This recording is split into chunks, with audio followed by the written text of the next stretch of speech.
আমার আখেরি নবী আহমদ মুস্তফা মোহাম্মদ মুস্তফা হযরত মুহাম্মদ সাল্লাল্লাহু আলাইহি ওয়াসাল্লাম আমার আখেরি নবী, দয়াল নবী।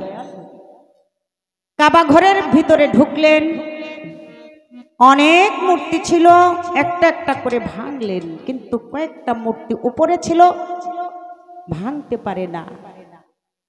তখন আমার নবী মাওলা আলীকে নিচে রেখে কাঁধে উঠে মূর্তি ভাঙতে যায়। অমনি আল্লাহ তাআলা জিব্রাইল মারফতে ওহী পাঠায়, হে জিব্রাইল, তুমি গিয়ে বলো আমার দোস্তকে, আমার বন্ধুকে মাওলা আলীর কাঁধে যেন তিনি না ওঠে। আমার নবী করিম সাল্লাল্লাহু আলাইহি সাল্লাম আর উঠলেন না। জিব্রাইলকে বললেন, বলো আমার দীনবন্ধুকে নত হইতে মাওলা আলী তার কাঁধে উঠে ওই মূর্তি ভাঙতে। আল্লাহর আদেশ এবং হুকুম।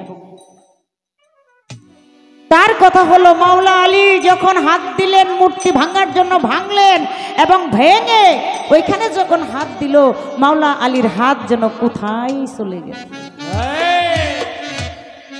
কোথায় যেন চলে গেল। কোথায় গেল, কারণটা কি, বিষয়া দেখি জানতে চাইছেন।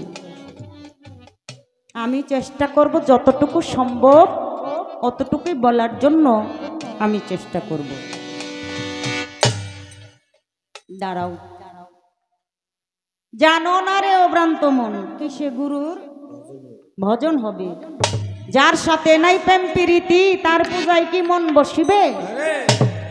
যাহার বদন দেখা মাত্র মনে জাগবে আনন্দ, তাকেই বুকে জড়িয়ে ভেব এই তো স্বয়ং আমার গোবিন্দ। দিয়ে তার প্রতি অঙ্গে প্রতি অঙ্গ করিও গোবিন্দের সঙ্গ, উথলিবে প্রেম তরঙ্গ, পাপী দেহ শুদ্ধ হবে। চমৎকার কথা।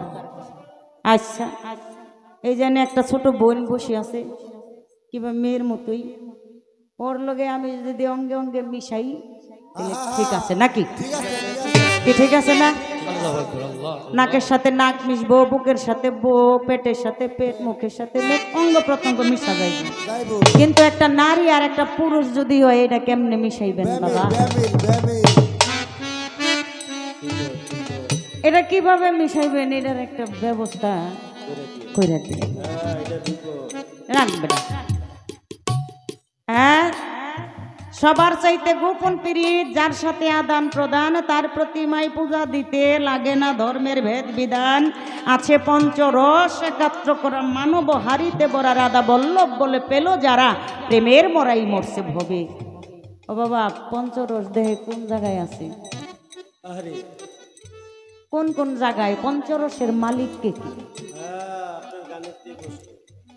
এটি প্রশ্ন, একটা খবর দিন। গানের থেকে আমার জানার বাসনা, প্রশ্ন। গানটা গাইছে, এটা অনেক আম মানুষ এখানে আছে, তাদেরও তো একটু জানা দরকার, এই জন্য আমার এই কথা। আবার আমার এক প্রশ্নের জবাব দিলাম, যদি থাকে পরের স্টেজে দিমু, কইতে দিবেন পরের স্টেজে অবার হয়ে গেছে গা, মানে জবাব দিয়েও অবার হয়েছে, তাহলে এখানে আর থাকে না, কি থাকে? থাকে না। এই জন্য গানটার থেকে দুইটা কথাই আমি জানতে চাইলাম আর কি, ওই ওনাদের ভক্তদের পক্ষ হইতে। তাই আপনি রাগ করেন না, বারবার কই রাগ করেন না, দিমো, সব দিমো, কিছুই বাকি রাখি না। আর যেদিন থেকে আপনার কাছে গেছি বাবা, ওদিন থেকেই তো আমি আপনার হয়ে গেছি। আমি কি আর আমার কিছু রেখেছি? জীবনে যৌবন যাহা কিছু আছে বিনামূল্যে আপনার চরণে অর্পণ করে দিয়েছি। আমার বলতে আর কিছুই নাই। কিভাবে আছে? যেদিন থেকে আমার দয়ালের কাছে, ফালুসার কাছে গিয়ে আত্মসমর্পণ করেছি, সব কিছু জমা দিয়েছি। আমার মইনের কাছে আমি সব জমা দিয়ে দিছি। আমি আর আমার নাই।